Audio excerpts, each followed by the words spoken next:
This call is now being recorded. Muy buenas tardes, bienvenidos sean a esta nueva jornada, la cual se lleva a cabo el día 18 de febrero del año 2021. Para mí es un placer tenerlos y vamos a continuar con el recuento que veníamos llevando del simulacro de pruebas. Entonces, ¿listo? Entonces, en la clase de ayer logramos resolver apenas dos de las preguntas que estaban indicadas. ¿Listo, chicos? Entonces, ya deben estar trabajando fuertemente en ese solucionario, ya lo deben estar planteando. Y el día de hoy vamos a realizar las que alcancemos en esta hora de conocimiento. ¿Listo? Ahorita sí. Esta dice, en una investigación se tomaron datos de la resistividad eléctrica de 4 materiales. Los resultados obtenidos se muestran en la siguiente tabla. ¿Listo? La siguiente tabla, la tabla que tenemos aquí, ahorita está la pluma. La siguiente tabla que tenemos aquí nos muestra datos y nos dice 1.59 por 10 a la menos 8, 2.35 por 10 a la menos 8, 1 por 10 a la 12 y 1.22 por 10 a la menos 7. ¿Listo? Entonces, después nos dice, de acuerdo con la tabla, el material de menor resistividad eléctrica es cuál de estos valores es el más pequeño. Lo que nos está preguntando, ¿cuál es el más pequeño? ¿Listo? En este caso, tenemos que saber expresar estos valores y qué significan. ¿Alguno de ustedes me puede ayudar y me podría decir qué significa el tener ese por 10 a la menos 8, por 10 a la 12, por 10 a la 9? John, por ejemplo, ¿qué opinas?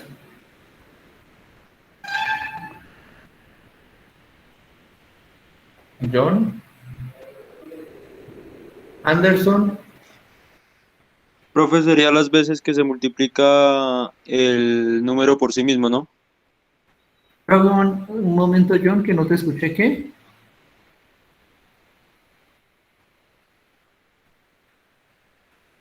Ahí, profe. Ahí eso, si es que se escucha muy interno, pero dale, yo me esfuerzo. Profe, pues cuando está elevado así el número son pues las veces que se multiplica el número por sí mismo.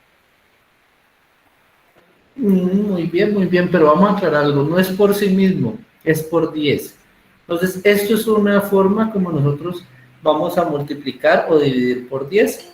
Entonces, ¿qué quiere decir esto? Esto se llama notación científica.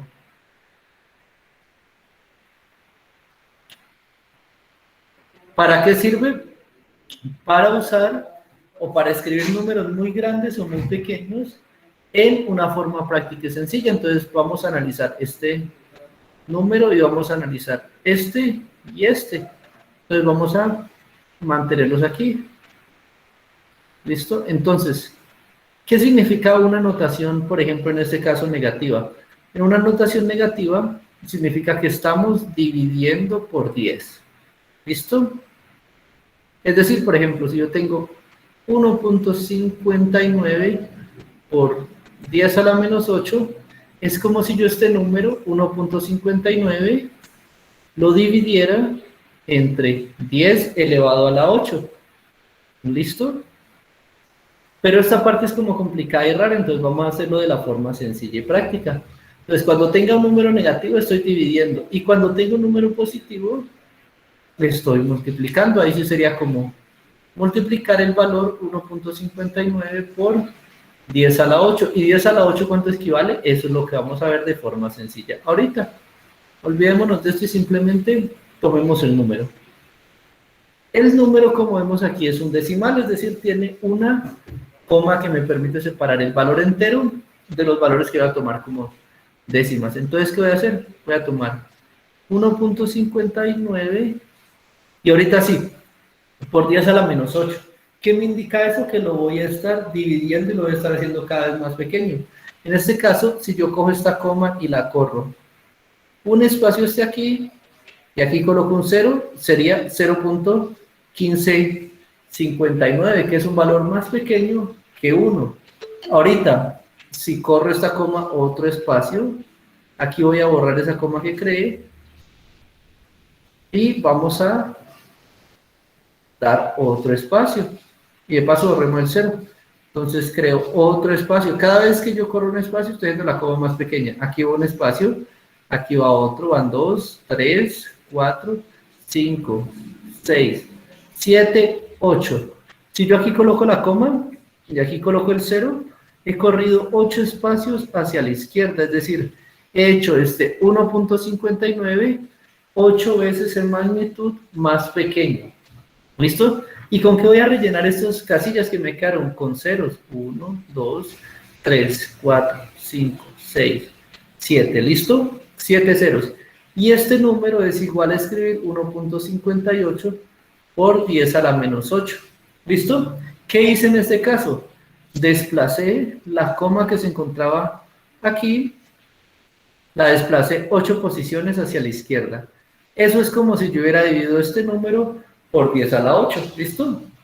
Cada magnitud, es decir, cada valor que aumente de 8 a 9, a 10, a 11, es una unidad que yo muevo en esta escala, ¿listo? Entonces, en ese caso, por lo menos si hubiera sido 1.59 por 10 a la 8, positivo, ¿cómo habría sido el resultado? 1.59, en este caso es positivo, no estoy dividiendo, estoy multiplicando. Entonces imagínate que voy a multiplicar por 8 elevado a la 10. Entonces voy a correr la coma hacia la derecha para hacer el valor más grande. ¿Y cuántas casillas lo voy a hacer? Como son 8 múltiplos de 10, entonces 8 veces. 1, 2, 3, 4, 5, 6, 7, 8. Y remato colocando justo donde termine de contar la coma y ahí coloco un 0. Ahorita así, 1, 2, 3, 4, 5, 6. 6 ceros coloco, o sea que este valor, si fuera la 8, sería el equivalente a decir 159 millones. ¿Listo? Y el valor a la menos 8 me queda como 0,000000159. ¿Listo? Entonces, valores pequeños hacia la izquierda, valores grandes hacia la derecha. Ahora sí. Con base en eso, vamos a ver esos valores que tenemos arriba. ¿Listo? O hay otra forma hasta más fácil aún, pero espero que la entiendan ahorita. Profe, Sí, dime. profe, lo que pasa es que yo no logro ver la presentación. No sé si sea yo o si todos los compañeros logran verla. Pues yo la estoy viendo. ¿Los demás la ven? Sí. ¿Los demás la ven? Sí, yo también la veo. En ese caso, compañerita, salte la llamada y vuelve a ingresar, que hay veces un problema de conexión. Sí, profe, ya me ¿Listo? salí, voy a empezar, pero no me deja ver igual. Y nada, qué raro. ¿Alguien más presenta el problema?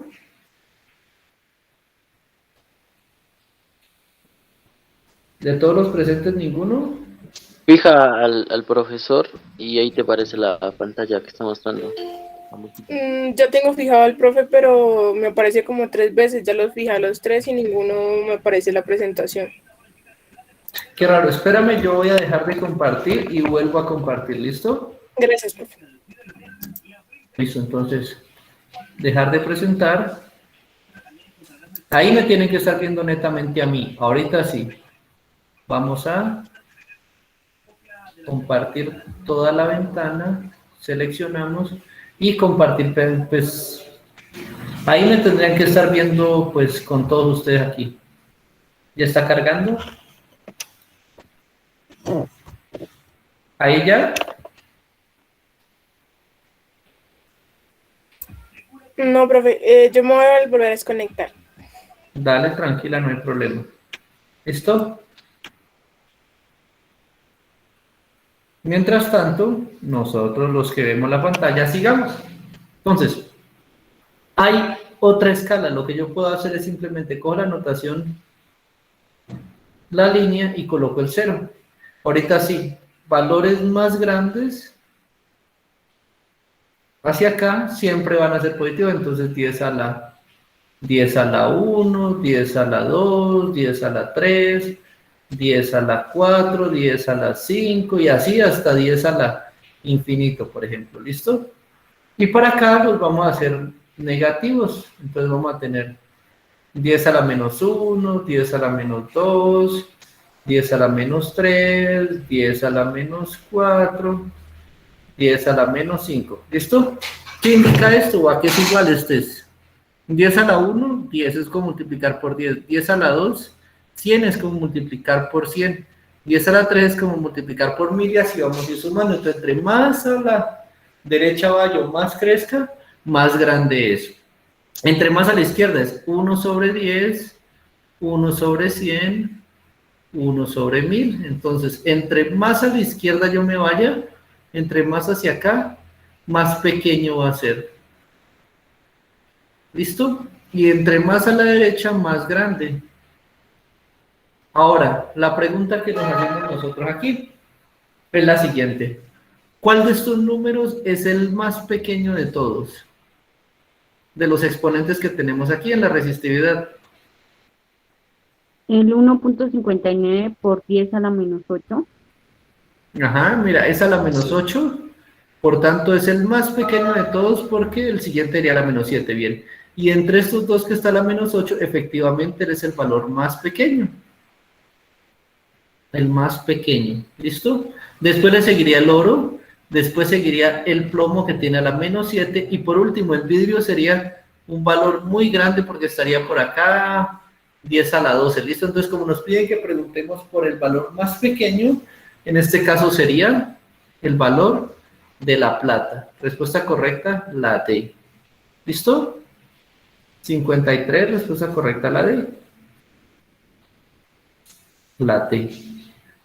Y aquí vimos, esta sería la forma de convertirlo de notación científica a notación normal.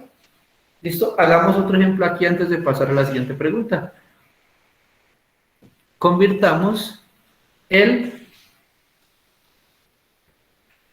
2.35 por 10 a la menos 8. Entonces sería 2.35 y corro la coma 8 espacios. 1, 2, 3, 4, 5, 6, 7, 8.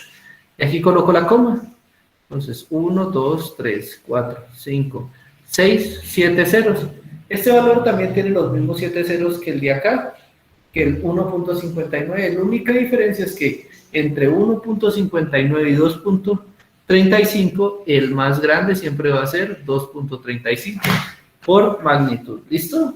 Hasta ahí vamos, Rosy. ¿Entendido? Sí, señor. O sea, esta pregunta ya la entendimos y ya vimos con la escalita de arriba cuál es el más pequeño y entendimos rápidamente, hacia grosso modo, qué es la notación exponencial o notación científica. ¿Listo? Entonces recuerden, valores cada vez más negativos en el exponente más pequeño, valores cada vez más positivos en el exponente más grande. ¿Listo? En ese caso, ya continuamos. Siguiente. Para eso necesitamos leer el preámbulo de la pregunta, que no lo copié ahí, pero dice: responda a la pregunta 54 a la 56 de acuerdo a la siguiente información. Los plásticos son compuestos con estructuras químicas diversas. Listo. Hay diferentes tipos de polímeros y diferentes tipos de plásticos, ampliamente utilizados en la sociedad actual. Uno de los plásticos más usados es el poliuretano, porque tiene alta resistencia a la degradación química y ambiental. ¿Listo? Entonces, el poliuretano es un plástico que lo usamos porque es altamente resistente. Seguimos. Investigaciones recientes han demostrado que el hongo Pestalostotis microspora, un hongo. Listo, tengo a mi hongo ahí, a mi microorganismo, un hongo ampliamente distribuido en las selvas tropicales, es capaz de usar poliuretano como única fuente de alimento. Ah, listo, entonces, ¿qué me está queriendo decir? Él coge el poliuretano y se alimenta de él, le sirve de alimento. Listo. Ahora, como única fuente de alimento, tanto en ambientes aerobios como anaerobios. ¿Qué es eso? O sea que él llega y tanto en ambientes aerobios como anaerobios.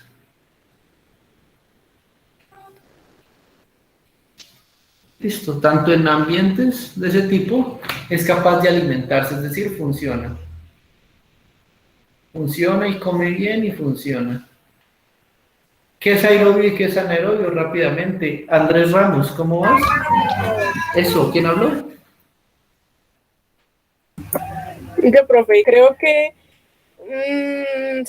no alcanzo a diferenciar bien las dos, en este momento se me olvida, pero una es que hay oxígeno y la otra es sin oxígeno, creo. Listo, muy bien, y aquí nunca se nos va a olvidar. Miren, Anaerobio aero, es sin oxígeno. aero, ¿qué le suena aero? Efectivamente, Carlos, ¿a qué te suena aero? Aero. Ajá, No, la verdad no sé, profe, pero la definición, o sea, según lo que yo entiendo, anaerobio es algo sin oxígeno. ajá, Aerobio es algo con oxígeno. listo, muy bien, pero cuando tú te diriges al aeropuerto, por ejemplo, ¿con qué lo asocias? ¿O con Con qué asocias, aire. Con por ejemplo? aire, con aire. Eso, aire, entonces aerobio va a ser en presencia de aire. ¿Y qué es lo principal que nosotros tomamos del aire? Oxígeno, así nunca se les va a olvidar la definición aéreo, aire. Y implica que necesitamos oxígeno. An significa sin, entonces es sin aire. Es decir, que entonces que no está llegando sin oxígeno. ¿Listo? Y ahí ya entendemos claramente entonces. El hongo se nos alimenta de poliuretano en presencia de aire o en ausencia de aire, en presencia de oxígeno o en ausencia de oxígeno. ¿Listo? Hasta ahí vamos. Ahora, el organismo puede crecer utilizando este material debido a la secreción de enzimas que rompen un enlace específico en la estructura del poliuretano. Entonces, ¿por qué se alimenta? Se alimenta básicamente de esto y es posible debido a que el hongo tiene una enzima específica. Esa enzima es específica por poliuretano. ¿Qué quiere decir eso? Que por culpa de esa enzima que vive dentro del hongo, es que el hongo se puede alimentar de ese sustrato. ¿Listo? Así como las vacas se pueden alimentar de pasto porque tienen la enzima digestiva para degradar celulosa, el hongo se alimenta de poliuretano porque tiene la enzima que es capaz de romper el poliuretano en pedacitos. El poliuretano, cualquier polímero, supongamos que es así. En el momento es así. Es una cadena carbonada muy larga de moléculas químicas, ¿listo? Entonces, esa enzima que hace, empieza a cortarle en pedacitos, separa este. Entonces vamos a usar aquí borrador, separamos ese y nos quedan trocitos cada vez más pequeños. Corto este, luego separo por aquí y me quedan pedacitos pequeños. Y los pedacitos pequeños son los que puedo usar como alimento, ¿listo? De no ser porque esa enzima actúa ahí, yo no sería capaz. ¿Y por qué es eso? Porque la enzima es selectiva por poliuretano, ¿listo? Entonces, continuamos con eso. Deshaciéndolo y haciéndolo asimilable para su crecimiento. El hallazgo de este organismo representa una alternativa ambiental para el manejo de residuos de poliuretano, pues el hongo puede usarse directamente en zonas de acumulación de poliuretano. Traducción: puedo adicionar mi hongo sobre un vertedero de basura que sea principalmente poliuretano, que en ese sistema el hongo va a ser capaz de degradarlo. Fácil. ¿Listo, chicos? Entonces, ahora sí, empecemos con la pregunta. La 54 dice lo siguiente. Un ambientalista le pregunta a un investigador si es posible extender el uso del hongo Pestalotitis microspora para degradar todos los plásticos de uso común. Teniendo en cuenta lo anterior, ¿qué debería responder el investigador? Miren, la enzima que él libera es específica por poliuretano. Y al principio nos dicen, los plásticos son una familia química que presenta diferentes estructuras. Y eso indica que, por tanto, son totalmente diferentes. Y esa enzima específica no nos permite degradar todos los plásticos.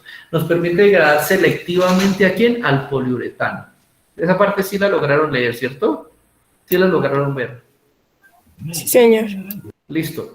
Entonces, lo que debo responder con investigadores es, no. Mi hongo degrada poliuretano. Mi hongo no es capaz de degradar todo lo que usted le ponga. Entonces, debe buscar una que no sea posible. A, no es posible. B dice, ¿es posible? Falso. Eso miren la respuesta, porque el hongo puede crecer en diferentes ambientes, incluso con limitación de oxígeno. Eso no tiene nada que ver con que se coma otros plásticos. No es posible, tal vez. Y D dice, es posible porque siempre que la enzima sea excretada fuera de la célula, puede degradar cualquier tipo de material falso. Esa enzima solo degrada poliuretano. Entonces vamos a ver entre la A y la C. La A dice lo siguiente: no es posible porque los plásticos tienen distintas estructuras químicas, muy bien, y la enzima excretada por el hongo no puede degradarlas todas, muy bien, pero vamos a la C si es posible o no, porque el poliuretano es un material esencial para el crecimiento del hongo y la reproducción. Eso no explica el por qué es capaz de degradar, o si sería capaz de degradar otro tipo de compuesto. Entonces, falso. Respuesta correcta, la 54, la A. ¿Listo, chicos? Esa parte es muy simple. Con base en ese esquema que tenemos ahí, pasemos a este. Recordemos entonces, hongo, aéreo, y acá tenemos anaéreo. ¿Listo? Y aquí tenemos que se alimenta entonces del poliuretano. Ahorita, un investigador desea cultivar solamente el hongo Pestalotitis microspora en una muestra traída de la selva en la que se encuentran varios tipos de microorganismos. Entonces yo tengo varios tipos de microorganismos. ¿Con qué debo alimentar a mi hongo si quiero que únicamente prolifere el que yo quiero? ¿Listo? Me dicen, su hongo puede alimentarse únicamente de poliuretano y lo puede hacer en oxígeno y sin oxígeno. Entonces, ¿yo qué voy a hacer? Voy a alimentar específicamente a mi hongo. Entonces, como los demás hongos no pueden comer poliuretano, yo esperaría que si le doy poliuretano en el sistema, él va a reproducirse y va a crecer, mientras que los demás hongos que vienen por ahí, como no pueden comer eso, se van a morir, ¿cierto? Eso es lo que yo esperaría. Entonces, necesito que tenga poliuretano. Todos tienen poliuretano. Ese tiene poliuretano, ese también, ese también y ese también.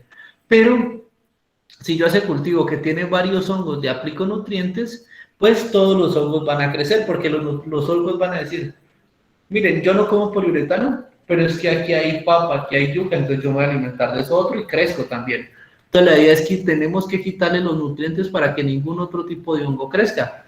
Y ahora sí, déjelo sin oxígeno, que en ese medio anaerobio funciona, o déjelo con oxígeno, que en ese medio aerobio funciona. Entonces los únicos medios que me sirven a mí para cultivar selectivamente mi hongo, es decir, únicamente mi hongo, serían el medio 2 y 3. Buscamos el que empate con esa respuesta. Respuesta correcta, la A. ¿Listo? Hasta ahí, ¿cómo van? Espero que estén entendiendo esa parte. Es simplemente deducción lógica. Y recuerden, como quiero que crezca únicamente mi hongo, pues le doy mi alimento específico para mi hongo. Si yo quisiera matar a mi hongo, ¿qué hago? Lo coloco en un medio que no haya poliuretano. ¿Listo? Y aún así nadie me garantiza que lo mate, porque dice que ese hongo también se puede alimentar de otras sustancias. Continuemos.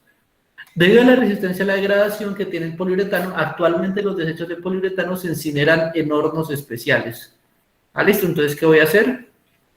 Voy a quemarlo en un horno, ¿listo? Pero ese horno tiene que alcanzar temperatura superior a 500 grados centígrados y con la consecuencia emisión de CO2. Entonces tengo una chimenea y me va a liberar vapores que son CO2, es decir, efecto invernadero y todo eso que ya sabemos que pasa. ¿Listo?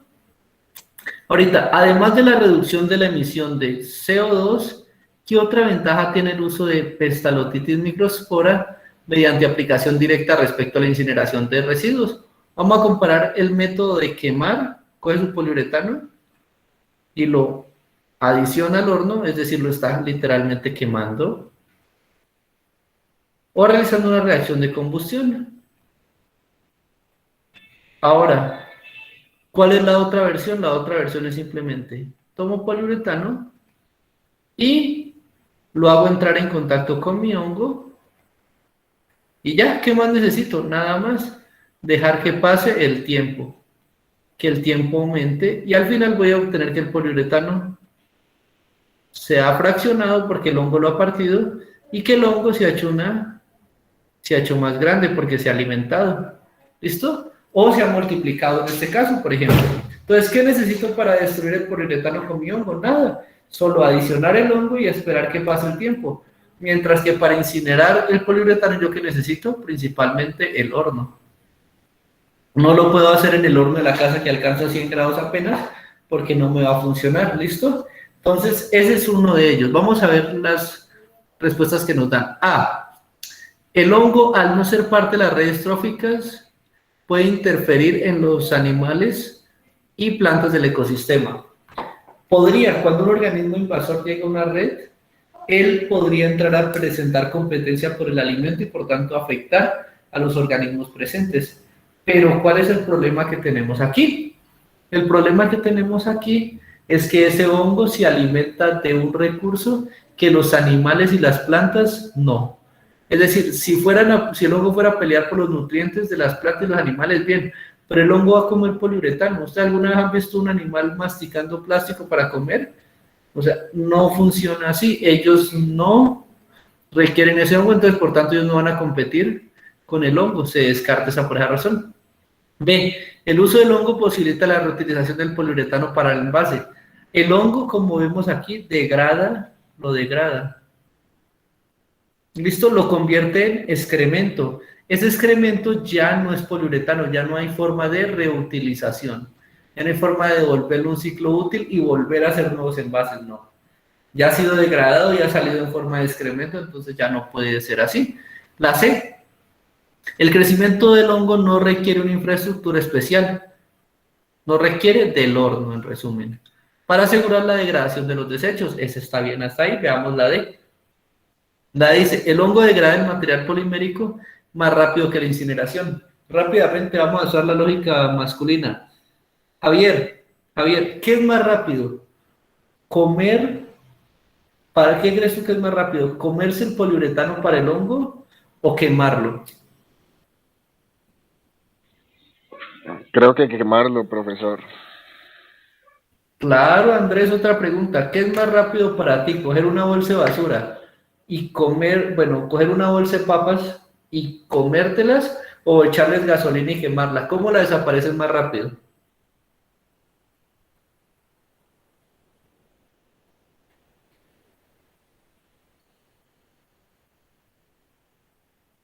Eso, gracias Javier. Sí, efectivamente, cuando tú le adicionas gasolina y prendes la bolsa de papas, la combustión es una reacción mucho más rápido que la degradación que se va a producir enzimática en tu organismo. Entonces, en ese caso, descartamos esto. La incineración es más rápida que la degradación. Entonces, es falsa. Respuesta correcta de la 56 sería la C. ¿Listo? No requiere una infraestructura especial para que el hongo funcione. Simplemente lo dejo y él crece y se alimenta por su propia cuenta. Ahora sí, la 57, un grupo de estudiantes realizó los experimentos que muestran la figura. Tomando 3 sustancias, las pusieron en contacto con 2 placas metálicas conectadas a una pila y a un bombillo. Observaron que estas permitían o no la conducción de la corriente eléctrica. Bien, entonces,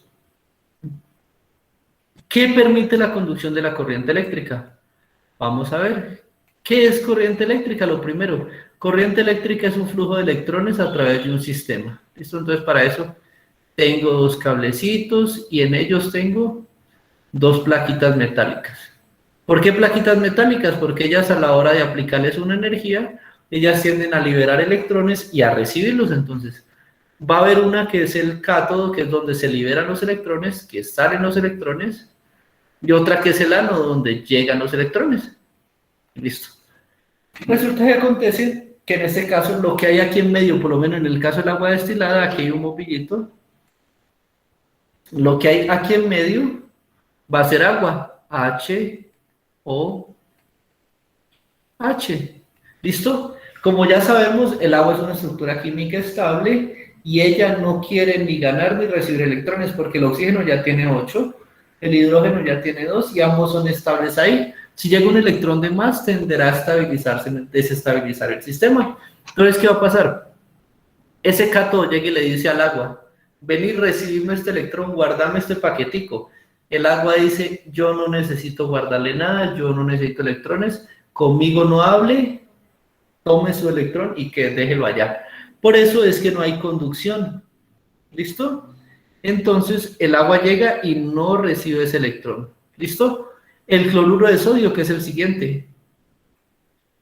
El cloruro de sodio, cuando se encuentra en estado cristalino, en este caso, el sodio, a pesar de que está de forma positiva, está estrechamente ligado, como si fueran 2 esferas unidas. Entonces, así, sodio y Cl-, ¿listo? Entonces, cuando está en forma de sólido, ellos están así, compactos el uno al otro. Entonces, ¿qué pasa? La plaquita llega y le dice al sólido, recíbame este electrón. El sólido dice, yo estoy positivo, perfecto, yo quiero un electrón, pero apenas lo recibe, el cloro le dice, ¿usted para dónde cree que va con el electrón? A mí no me lo va a dar. ¿Por qué? Porque el cloro ya está negativo. Recordemos que los electrones son cargas negativas, entonces ese cloro dice, yo ya tengo muchos electrones, yo ya estoy cargado negativamente, a mí no me lo va a dar. Y el sodio va a decir, venga, entonces se lo paso al sodio que está al lado, pero el cloro dice, por aquí no va a pasar, o sea, ese electrón no va a pasar por aquí. ¿Listo? Entonces no le queda más al sodio que devolver el electrón a la placa. No hay forma de que pase, ¿listo? ¿Por qué? Porque el cloro está interfiriendo, es decir, no se permite un puente o un canal iónico que me permita la conducción. Ahora sí, ¿qué pasa? Cuando yo disuelvo sal en agua, voy a quitar el agua de aquí, ya vamos a asumir que el agua está en el entorno, ¿listo? La voy a pintar hasta azul, voy a pintar de que aquí es azul, lo que me indica que estamos en un medio acuoso. Ahora sí, ¿qué pasa cuando yo coloco sodio, cloruro de sodio en agua? Resulta que cuando yo coloco cloruro de sodio en agua, hay una reacción de disolución. Entonces simplemente Na+, Cl- por acá, Cl- por acá y Cl- por acá. Cuando yo disuelvo una sal, simplemente la estoy separando en sus componentes. Sodio más, Cl- y cada uno por su lado. ¿Listo? Entonces, aquí sí ven un proceso. La plaquita le dice al sodio, recíbeme este electrón. El sodio lo recibe. Ese sodio dice, no, yo prefiero estar sin el electrón, pero pues por hacerle el favor a la placa se lo recibe, entonces ahorita ¿qué hago con él? Se lo pasa al siguiente. Este se lo pasa al siguiente. Y así hasta que lo logramos depositar al otro lado. Es decir, el sodio es como el canal de transporte. Por eso los iones permiten la conductividad de la corriente desde un lugar a otro, desde la placa que está liberando los electrones hasta la placa que los está recibiendo. ¿Sí? Ese es el truco que tendríamos ahí, chicos. Entonces, en ese caso, ¿quién es el que permite la conducción eléctrica? El sodio. Y por eso en este sistema donde tengo la sal disuelta en agua, el bombillo prende. ¿Listo? Ahora sí, al consultar en un libro hallaron la siguiente definición. Electrolito es la sustancia que generalmente se encuentra en disolución y que por tener iones permite la conductividad eléctrica. ¿Cuál es la sustancia en este caso? La sal. La sal es el electrolito, ¿listo? De acuerdo con la información anterior, los estudiantes pueden concluir que el bombillo encendió en el experimento 3 porque la sal disuelta en agua es un electrolito que forma iones que permiten la conducción de la corriente eléctrica. Ahí está claramente la respuesta, ¿cierto? Respuesta correcta la A. Pero veamos las otras porque no son B. El agua destilada es un electrolito. Falso. El agua destilada, miren, no forma iones. El HO2O no formaba iones. Ella ni siquiera se ioniza. Como es un enlace covalente, no se ioniza. Entonces no queda positivo ni negativo. Queda simplemente como una molécula neutra. C. La pila transfiere iones a la sal, permitiendo la conducción del electronegativo, de la electricidad. Falso. La pila no tiene nada que ver. Ella simplemente favorece y manda la energía suficiente para que se desprendan electrones de aquí. D. Cuando las placas metálicas se descomponen, forman electrolitos que conducen la corriente eléctrica. En este caso, no, por una razón, porque la placa metálica no está para degradarse, simplemente está para entregar electrones al sistema, ¿listo? Entonces, ella entrega los electrones de un lado, los recibe del otro, actuando como ánodo y actuando como cátodo, ¿listo? Ese es el sistema.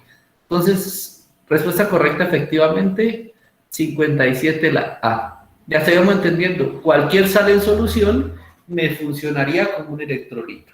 ¿Por qué? Porque forma iones positivo y negativo.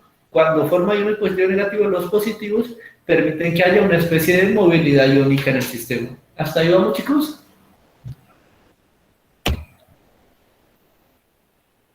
Ahora sí. Rápidamente voy a probar aquí, voy a quitarme los audífonos para poder escucharlos. ¿Me escuchan? Gabriel. Gabriel Bastidas, ¿estás ahí?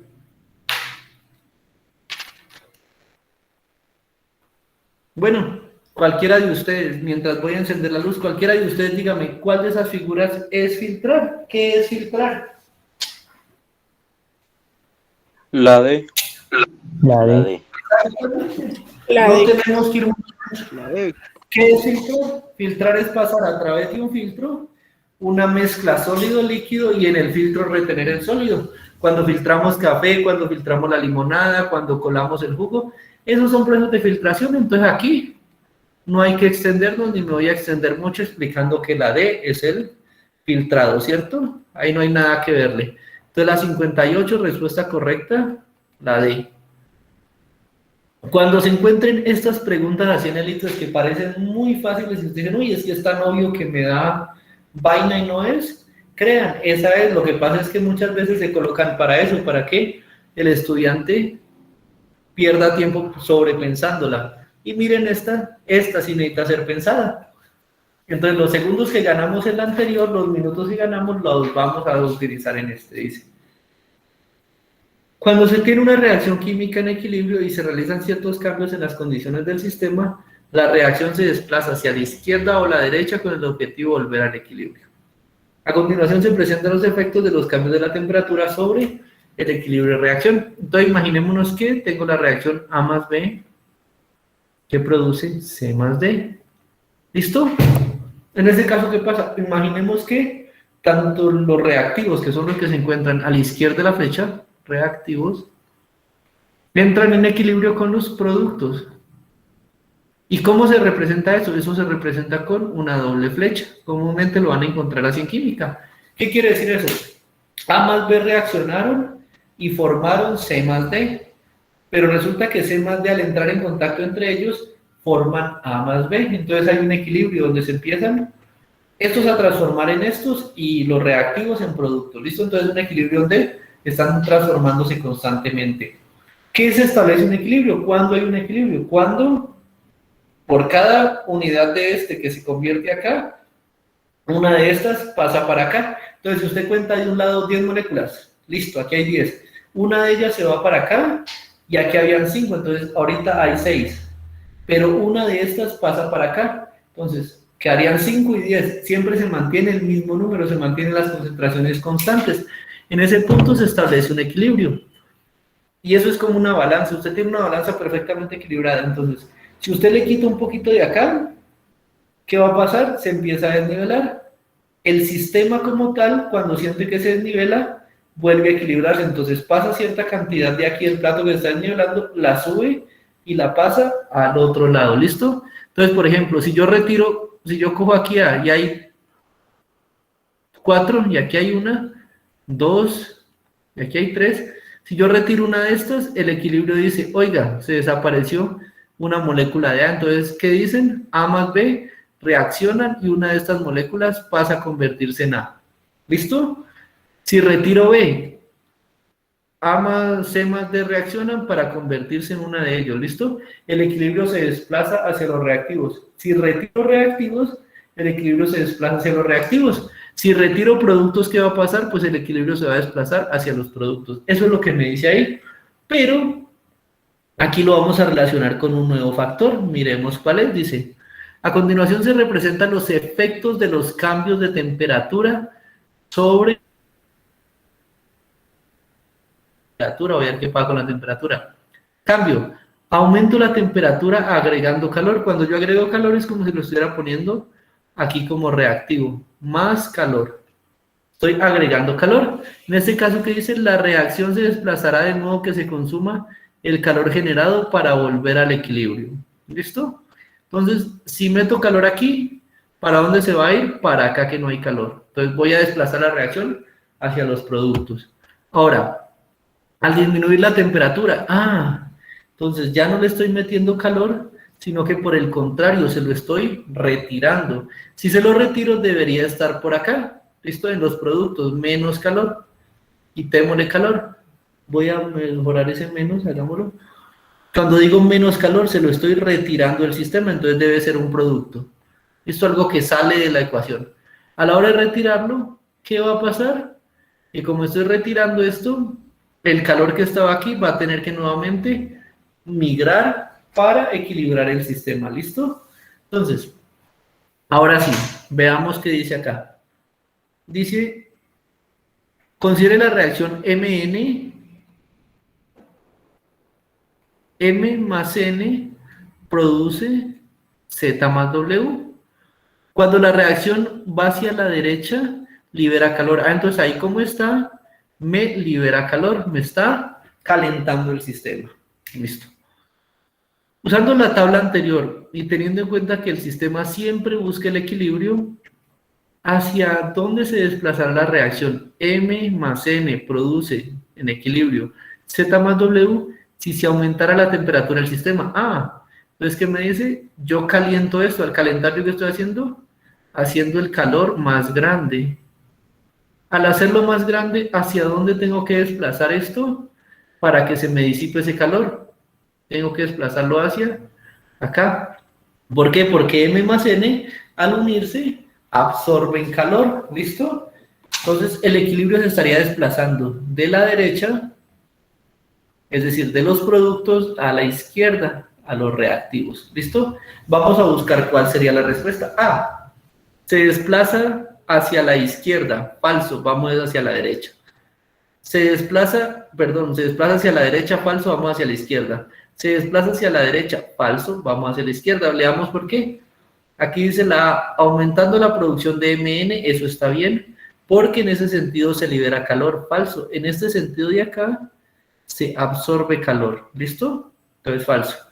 B, aumentando la producción de Z y W. Si Z y W se tienen que desplazar hacia la izquierda, quiere decir que la concentración de ellos va a bajar, mientras que la de MN aumenta. ¿Listo? ¿Por qué? Porque de un lado del plato tengo que desaparecer masa para que al otro aparezca. No puedo esperar aumentar acá y aumentar acá. ¿Listo? Entonces no va a pasar eso. La C dice, se desplaza hacia la izquierda, bien, y la D se desplaza hacia la izquierda, bien. Vamos a descartar la C. Aumentando la producción de MN, muy bien, porque esta concentración baja. Porque en ese sentido se absorbe calor, muy bien. Estoy absorbiendo calor en ese sentido. Hasta ahora eso está bien. La D, el equilibrio se desplaza hacia la izquierda, aumentando la producción de Z y W. Z y W ya vimos que van a desaparecer, entonces falso. Y en ese sentido no se libera calor, sino que en ese sentido se está absorbiendo el calor generado. ¿Listo? Entonces, respuesta correcta. Hasta ahí, C. ¿Listo, chicos? ¿Hasta ahí entendimos? Si ven que todo está en simple comprensión de lectura, en simplemente leer bien la pregunta. La misma pregunta nos dio la respuesta. ¿Listo, chicos? ¿Está ahí cómo van?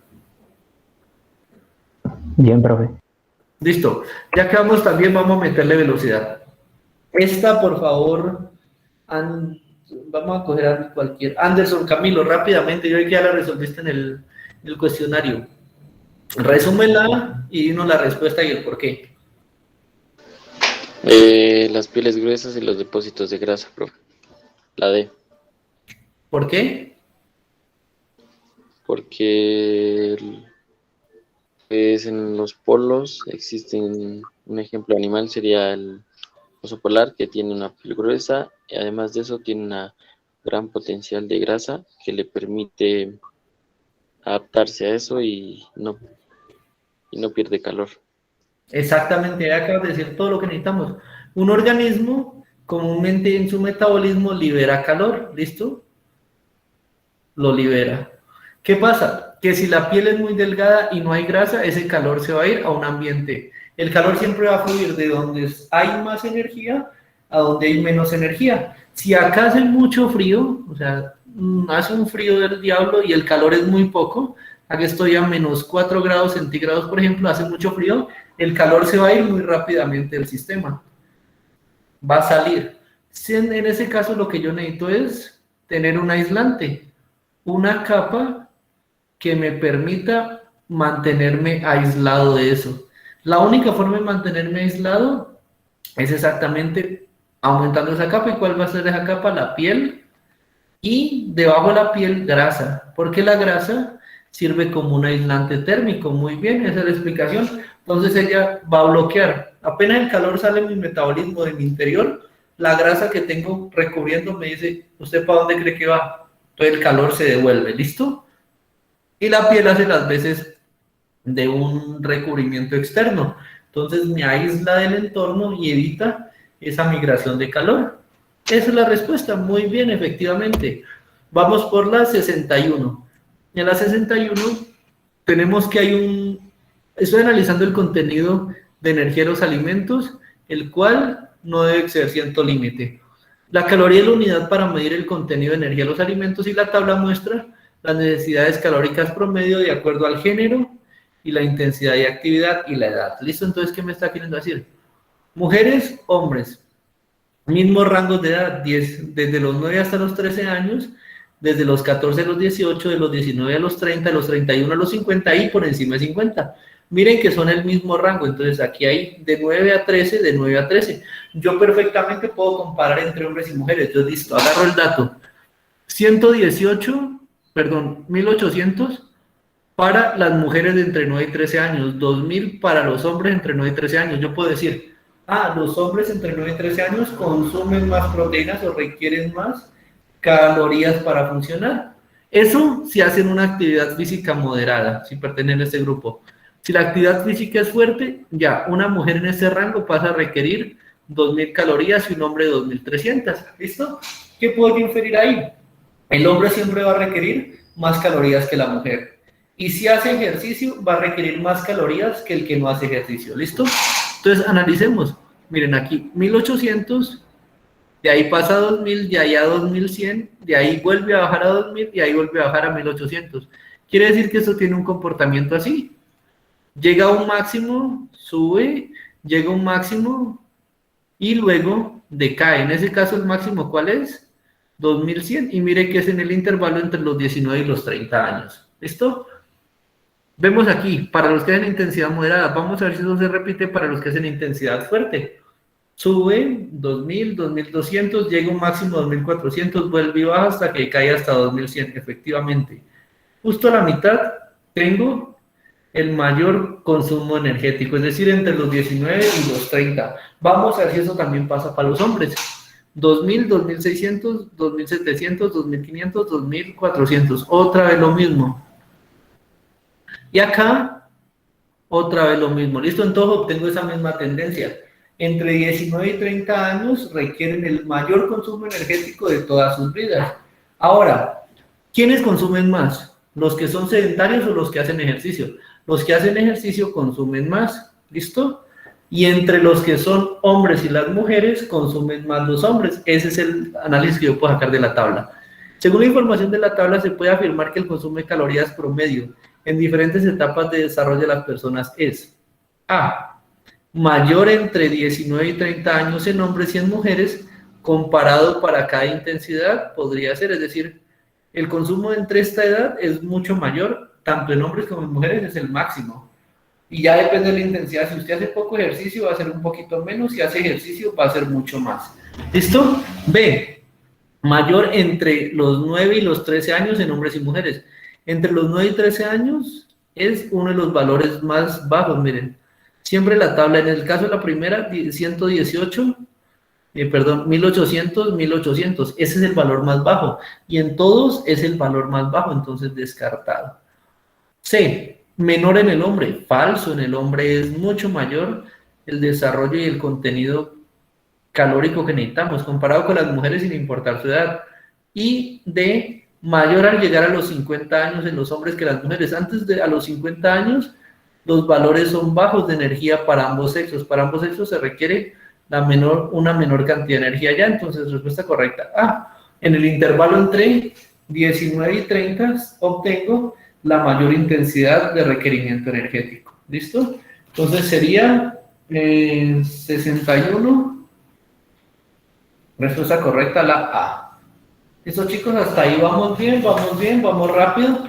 Ayúdenme, don Anderson Camilo, la 62, perdón, la 62, ahí rápidamente, dígame por qué es la respuesta correcta y cuál es.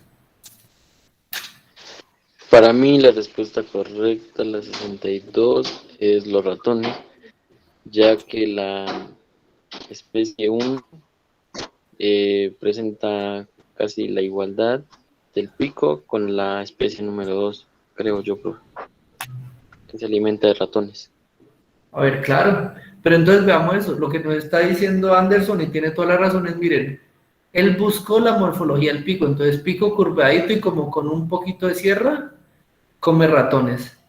Pico puntiagudo, insectos, pico largo, se alimenta de frutas. Y volvimos a caer aquí, miren, el 4 tiene un pico curvo y con sierra, entonces ratones. Ya hay dos que tienen pico corto y curvo y como con una sierrita debajo, entonces yo digo, este que está aquí, que tiene el pico corto y tiene esa sierra, probablemente se alimenta ¿de qué? Pues de ratones. Entonces simplemente voy aquí y busco donde me diga ratones, respuesta correcta la C, efectivamente, 62, respuesta correcta la C. Se alimenta de ratones principalmente. ¿Listo? Ahora sí, la 63. Algunas especies de plantas, en algunas especies se ha estudiado la relación que tienen con un hongo, ¿listo? O con unos microorganismos que habitan dentro de las hojas y los tallos. Entonces tengo mi plantica. Perdón el dibujo tan feo de la planta, pero ahí existe. Listo, esa es mi palmera o mi planta. Y en el interior ella tiene unos hongos, tanto en la hoja como en el tallo. ¿Listo? Viven con ella. Entonces, las plantas le proveen al hongo de alimento, hospedaje y protección, mientras que el hongo les permite a las plantas soportar suelos ácidos con altos contenidos de metales y disminuye la depredación por insectos. Cuando pasa eso, se establece entre el hongo y la planta un fenómeno que se llama simbiosis. ¿Listo? La simbiosis, ¿qué es? Es cuando dos organismos coexisten en el mismo espacio, bueno, no relativamente en el mismo espacio, viven en el mismo entorno, comúnmente, por lo menos en este caso, el hongo vive dentro de la planta. Ustedes han oído hablar del pez rémora, el pez rémora que vive al lado del tiburón, vive ahí pegadito como el areta, eso es una simbiosis. Los parásitos que tenemos en nuestro organismo, microorganismos que nos infectan, son un tipo de simbiosis. ¿Listo? Simbiosis es dos organismos o más que interactúan. Ya depende del tipo. Por ejemplo, en este caso, el hongo se beneficia, la planta se beneficia. Entonces, esta simbiosis se llama mutualismo. ¿Qué quiere decir mutualismo? Que ambos organismos se benefician. A nosotros desde pequeños hemos oído la palabra parásito, ¿cierto? Cuando hablamos de parásito, parasitismo, estamos hablando de una relación de simbiosis en la cual uno de los dos organismos se ve afectado por el otro. ¿Listo? Entonces, en ese caso estoy hablando de parasitismo, pero en este caso simplemente estamos hablando de un mutualismo. Ambos se benefician. Ahora, dice, con base en esta información, la relación entre la planta y el hongo microscópico permite que en un ecosistema de suelos ácidos, entonces me llevo la planta a un lugar de suelos ácidos. ¿Qué quiere decir que tenga suelos ácidos? Es decir, que el pH del sistema es bajo. Ustedes ya saben eso de la acidez y luego se los explico, ¿listo? Entonces, en este caso, el pH es bajo. A ver, ¿qué va a pasar cuando yo meto la planta ahí? Predomina una sola especie de planta en el ecosistema. A este ecosistema también, antes de que llegara esta planta con ese hongo, habían otras planticas. Esas otras planticas se van a destruir por la llegada de un nuevo organismo. No, ellas van a seguir haciendo su vida, es más, ellas están adaptadas a ese suelo, entonces ellas vivirán bien. ¿Listo? Entonces, a esa respuesta no. No va a prevalecer solo una especie en el ecosistema de suelos ácidos. B, se neutraliza el pH del suelo. El pH del suelo está en el suelo. El hongo está en la planta. Cuando el pH o cuando el H más intenta ingresar a la planta, el hongo es el que lo va a neutralizar. ¿Listo? Pero lo va a hacer cuando el pH afecte a la planta. No va a hacer que el suelo empiece a cambiar su pH. Es decir, el hongo protege a la planta dentro de la planta, pero por fuera de la planta yo no puedo dominar ningún factor, ¿listo? Entonces, por fuera de la planta yo no puedo alterar el pH. No. C. Se facilita a la especie de plantas con esta asociación sobrevivir en este ecosistema. Ellas llegan ahí donde el suelo es ácido y como ellas tienen un hongo que les permite vivir en suelo ácido, ¿qué es lo que nos dice acá? pues ellas se van a adaptar más fácilmente. Es como si usted ya está acostumbrado al calor y se va a ir a Barranquilla. Le queda más fácil vivir porque usted ya tiene algo que lo acostumbró. Entonces, en este caso, esa sería una respuesta coherente. D.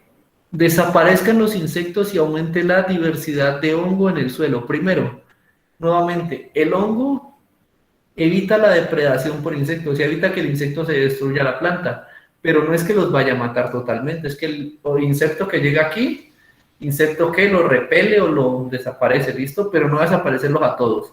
Primera parte que está mal, que no cuadra. Y segunda, y aumente la diversidad de hongos en el suelo. Hemos visto que el hongo vive dentro de la planta, no va a salir al suelo, entonces falso, toda falsedad. Respuesta correcta la C, 63. Sí. ¿Listo, chicos? ¿Hasta ahí cómo vamos? ¿Bien? Rápidamente, para hacerlo más dinámico, cojamos una señorita.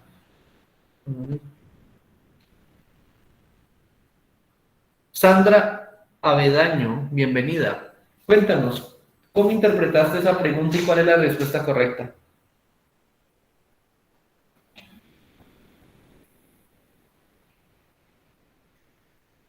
Sandra. Si no, Rosy, no hay problema. Cualquier mujer de este grupo. Andrea. Profe, Dale, ¿quién fue? Eso, Alejita, bienvenida. profe, pues creo yo que la respuesta es la A, la puntilla, porque esta presenta mayores propiedades magnéticas. ¿Por qué no las otras? Porque para poder que funcione un imán, para poder que el carrito se mueva, tiene que haber, pues, algún tipo de metal, ¿no? Y las otras dicen que no, que se eligen porque no tienen, la B y la C porque no tienen propiedades magnéticas. Y la última, el borrador, y un borrador, creo yo que no tiene propiedades magnéticas. O más. Exactamente. Ah, continúa.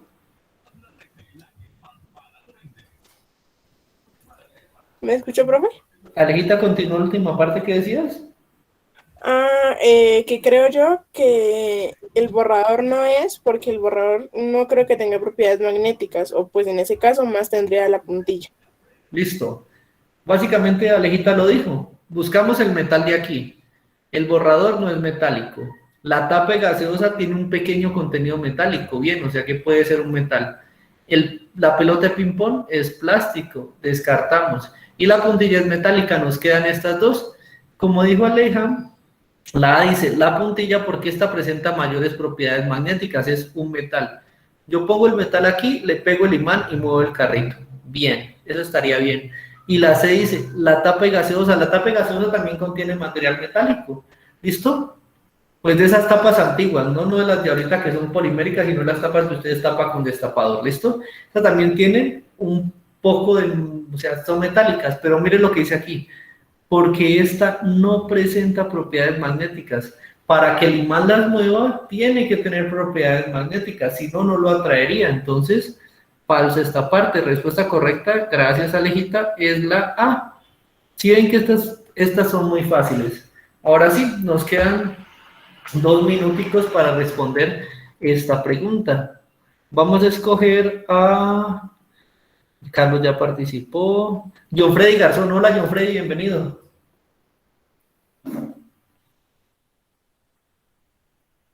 John Freddy Garzón. Bueno, no estuvo John Freddy. ¿Quién quiere aventarse? ¿Quién quiere? Andrés Ramos, Andrea Berrocal.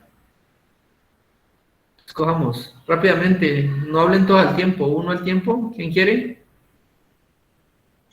Profe, varía la velocidad promedio de la moto respecto al ángulo. Exactamente, muy bien, gracias John. Entonces, ¿por qué? Miremos aquí qué va a pasar. Usted lo ha vivido en la vida. Cuando usted va en una bajada, entre más empinada es la bajada, usted más velocidad alcanza. ¿Listo? Eso es algo de uso común. Tírese en una bicicleta por una bajada muy empinada y verá que si no tiene frenos va a dar rápido allá. Tírese por una bajada menos inclinada y puede controlarlo. Entonces, entre más inclino el ángulo, ¿qué es lo que yo estoy haciendo aquí? Estoy haciendo ángulos cada vez mayores. Probablemente la velocidad con la que cae la bicicleta va a ser mayor. Bueno, la bicicleta no, la moto. Entonces, velocidad 1 mayor que velocidad 3 mayor que velocidad 2 mayor que velocidad 1, porque el ángulo se hace cada vez mayor, ¿listo? Entonces ahorita si varía la masa de la moto respecto al ángulo, al variar el ángulo de la rampa, yo en ningún momento estoy diciendo que la moto se esté partiendo a la mitad o esté perdiendo masa. Entonces descartamos esto. Casi en la mayoría de procesos físicos nombrados en estas pruebas, la variación de masa nunca ocurre, la masa se mantiene constante, porque en el experimento yo no digo, a mitad del experimento la moto perdió el galápago, o la moto perdió la dirección, no estoy variando la masa, simplemente estoy variando el ángulo. Entonces, como se conserva la masa, descarto esto. C, varía el ángulo con respecto al material, no estoy variando el material de la rampa, en ningún momento nos dicen que la rampa pasa de acero a madera, de madera a plomo, no. Y la D, cambia el ángulo respecto a la longitud de la rampa. Miren que la rampa siempre tiene la misma longitud, o aproximadamente, no haciendo más cortica, más larga y más larga a medida que varía el ángulo. Falso. La respuesta correcta efectivamente la B. Eso, chicos, hasta ahí vamos en la 65. Rápidamente, ya siendo las 3 en punto, démonos el último lujito. Juan Camilo Meneses, bienvenido. ¿Cuál de esas para ti te parece la respuesta correcta y por qué?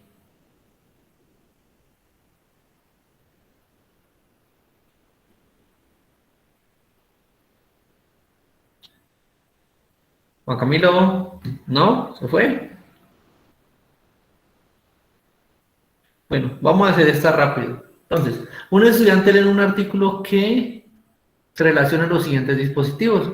Una batería. La batería, ¿cómo funciona? En su interior tiene unas placas metálicas y hay un sistema que es un electrolito, generalmente es un ácido. ¿Listo? El cual permite una fuerte movilidad iónica. Entonces, cuando yo conecto aquí un cable y acá conecto otro cable, ¿listo? Para que salgan, los electrones empiezan a fluir de uno de ellos a otro, ¿listo? Esta energía que está contenida aquí es una energía que depende de una reacción química que yo estoy teniendo en cuenta. Ahí el ácido está recibiendo electrones y los está cediendo. En ese caso estoy en una energía química. Este aerogenerador, aero a qué le suena nuevamente a aire, entonces él llega a la corriente de aire, impulsa y hace girar el generador y el generador ya da la corriente eléctrica. En este caso, la batería que provee, corriente eléctrica. Aerogenerador también que provee, corriente eléctrica. Pero lo hace a través de una energía que depende del aire, que se llama entonces eólica. Eólica, ¿por qué? Porque Éolos era el dios griego de los vientos. Ahí tienen. La 3, perdón. En la 3, ¿qué le llega al panel solar? Le llega luz. Luz solar. Entonces, transforma energía ¿de qué tipo? Energía lumínica. Porque estoy tomando luz y le estoy llevando a energía eléctrica. ¿Listo? ¿Qué es lo que me entrega el generador? Y en la turbina, la última, tomo agua, la hago girar y esa energía de agua se llama energía, en este caso sería hidráulica, no, hidráulica es más movimiento de agua. Sería como energía mecánica, energía en función de movimiento, porque estoy moviendo algo, una corriente, para generar a través de la turbina una corriente eléctrica. ¿Listo? Ahora sí. Si el estudiante está investigando sobre la transformación de energía química y lumínica en energía eléctrica, ¿cuál debería usar? Química. La batería tiene energía química y la convierte en eléctrica. Bien por esa parte. Y lumínica. ¿Qué sirve con luz? El panel solar. El panel solar toma energía lumínica y la convierte en energía eléctrica. Entonces debo buscar el 1 y el 3. Respuesta correcta la A. 66. A. Los aparatos 1 y 3 son los que debo tomar en cuenta en ese sistema. ¿Listo, chicos? ¿Ahí cómo van? Bien. Bien, sí, señor. Bien, profe. Eso me alegra. ¿Listo? Continuemos con esta última para que puedan irse a descanso e ingresen a la clase a las 3:30. ¿Listo? Entonces, vamos a ver acá ese. En un experimento se midió el peso de 2 grupos de la misma especie de plantas que creció en condiciones de luz, temperatura y nutrientes normales, es decir, 2 plantas igualitas. Pero uno de los grupos creció en presencia de una bacteria y el otro creció en ausencia de esta bacteria. El estudiante tenía la hipótesis de que en presencia de la bacteria se beneficiaría el crecimiento de la planta. Es decir, las plantas con la bacteria van a crecer más. Aquí va a dibujar. Plantica sin bacteria, plantica con bacteria. Por aquí tiene su bacteria pegada. ¿Listo? Entonces, ¿qué esperaba él? Que después de un tiempo, esta planta hubiera crecido un poquito. Lo natural que crece la planta. Pero que esta que tiene la bacteria creciera mucho más. ¿Listo? En ese caso, yo que esperaría que cuál pese más, esta o la que tiene la bacteria. ¿Cuál pesaría más? La que no tiene la bacteria. Yo creería que La la que no primera. tiene, la que no tiene la bacteria, Sí. pero si la que que no tiene la bacteria. La La que tiene la hipótesis bacteria dice, porque es la que crece más, ¿no? exactamente, aquí dice la hipótesis, el estudiante tenía la hipótesis de que la presencia de la bacteria beneficiaría el crecimiento, entonces aquella que crezca más va a pesar más. Es como el niño que come más y se nutre más y crece más rápido, pues pesa más que el otro que se desnutre.